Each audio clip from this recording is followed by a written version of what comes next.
అబ్బో ఇక్కడ కేజీ చీరలు కొంటే అర కేజీ చీరలు ఫ్రీ అంట. మంగళ్య షాపింగ్ మాల్ కేజీల్లో సేల్, టన్నుల్లో ఆనందం. అమరావతికి గ్లోబల్ ఐడెంటిటీ తీసుకురావడానికి ఏపీ సర్కార్ అనేక రకాలుగా ట్రై చేస్తోంది. రాజధానిలో మరో ల్యాండ్ మార్క్ ప్రాజెక్ట్ కోసం ప్రయత్నం మొదలైంది. ఇన్వెస్టర్లను ఆకట్టుకునేందుకు కొత్త ప్రోత్సాహకాలు ఇస్తోంది. ఇందులో భాగంగానే అమరావతి ఐ ప్రాజెక్టును పట్టాలెక్కించేందుకు కేబినెట్ రీటెండర్లకు గ్రీన్ సిగ్నల్ ఇచ్చింది. ఏపీ రాజధాని అమరావతిని కేవలం ఒక అడ్మినిస్ట్రేటివ్ క్యాపిటల్ గానే కాకుండా పర్యాటకం, వినోదం, ఆర్థిక కార్యకలాపాలకు ప్రధాన కేంద్రంగా తీర్చిదిద్దే దిశగా సర్కార్ అడుగులు వేస్తోంది. ఇప్పటికే రాజధానిలో ప్రభుత్వ భవనాల నిర్మాణం శరవేగంగా సాగుతుండగా ఇప్పుడు నగరానికి ఒక ఐకానిక్ గుర్తింపునిచ్చే ప్రాజెక్టులపై ప్రత్యేక ఫోకస్ పెట్టింది. అందులో భాగంగానే అమరావతి ఐ ప్రాజెక్టుకు రీటెండర్లకు కేబినెట్ గ్రీన్ సిగ్నల్ ఇచ్చింది.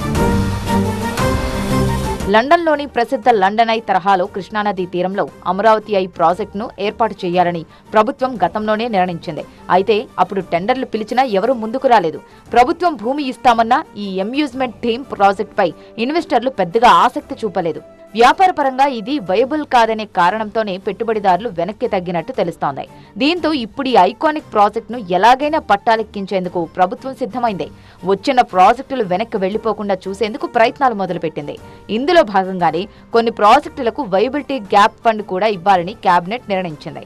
అమరావతి ఐ ప్రాజెక్ట్ రీటెండర్లకు గ్రీన్ సిగ్నల్ ఇవ్వడంతో పాటు ఇన్వెస్టర్లను ఆకర్షించేలా కొన్ని నిర్ణయాలు తీసుకుంది.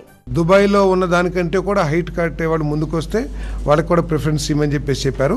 అదేం కాకుండా option 128 metre to 175 metres height ఐ అమరావతి ఐ కడితే వాళ్ళకి 6 ఎకర్స్ 5 ఎకరాలేమో గ్రీన్ జోన్ కోసం, 1 ఎకరం ఏమో కమర్షియల్ డెవలప్మెంట్ కోసం. అదేవిధంగా 175 మీటర్ టు 200 మీటర్స్ అయితే 8 ఎకర్స్ అంటే ఐ చుట్టూతా అమరావతి ఐ చుట్టూతా స్టాండర్డ్గా 5 ఎకరాల్లో గ్రీనరీ డెవలప్మెంట్, పార్కులు డెవలప్మెంట్ చేయాలి.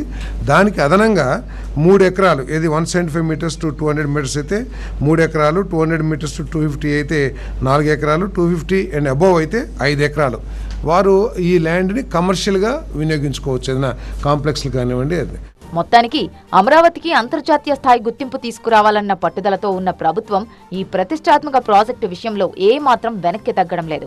సవరించిన టెండర్లు, వైబిలిటీ గ్యాప్ ఫండ్, అదనపు రాయితీలతో ఈసారైన ఇన్వెస్టర్లలో ఆసక్తి పెరుగుతుందని సర్కార్ ఆశిస్తోంది. ప్రభుత్వ పూర్తి మద్దతుతో ఈసారైన ప్రతిష్టాత్మక అమరావతి ఐ ప్రాజెక్ట్ పట్టాలెక్కుతుందేమో చూడాలి.